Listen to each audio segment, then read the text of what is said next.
What do you say to those people who channel Margaret Thatcher, who say you can't buck the market, and actually the market will offer its own corrections here? And if you look at something, I don't know, like tanker drivers, some of those pretty wacky salary increases that were being offered by some of the supermarket chains and the oil companies to get drivers, to lure drivers into their cabs out of other people's, that was the market in action, wasn't it?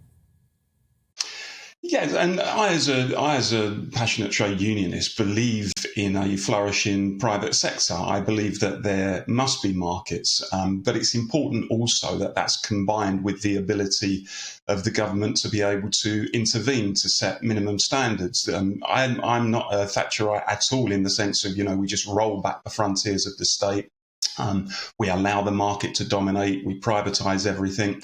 I think that kind of 80s agenda left a legacy of underfunded public services, of high unemployment, of a lack of competitiveness. So, the important thing, I think, is to combine the dynamism and the innovation of the market with the right legislation and strong trade unions who can step in where the market is failing. And you only have to look really at the crash, Colin, in 2008 to realise that the market doesn't have all the answers. The market isn't infallible. And on that occasion, the market could not correct what it had created.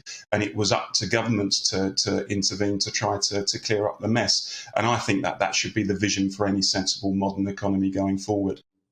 Paul, just a brief thought, and unfortunately, because it's a big topic, it's around demography. I was talking to a demographer we had in the studio recently, one of the leading demographers in this country, and he makes the point to anybody who'll listen that the trades union movement, business, journalists, everybody needs to wake up quickly to an emerging reality in this country, which is, and you're starting to see it, he says, in taking the tanker drivers as an example. I had somebody on earlier just talking about the shortage of teachers.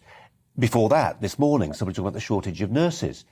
Wake up to the fact, says this demographer, that we're just not having enough people to enter the workforce in this country. Yes, there's a baby boomer cohort moving through.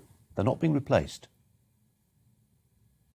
Well, I think there's all sorts of variables to look at. I mean, I think one thing that has created the situation that we're seeing in some of those sectors that you're talking about is the oversupply of labour from the European Union that we relied on for years and years in this country, and which, as a result of creating downward pressure on wages, when all of a sudden those sectors were denuded of that labour, it started to show how a tighter labour market could lead to rising wages. So I think managing the economy is as much about ensuring that there isn't an oversupply as ensuring that there isn't an undersupply. And my view is that workers have got the right to demand pay increases. I mean, it seems to me that the same people who argue that the market should do its job and we should allow the invisible hand of the market to work are the first people to say, well, when workers demand their market value for their job as a result of a tight labour market,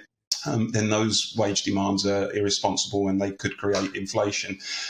So yeah, you have to balance these things, and it's important that workers get what they're entitled to, and the demands that we're seeing recently, I think, are entirely justified.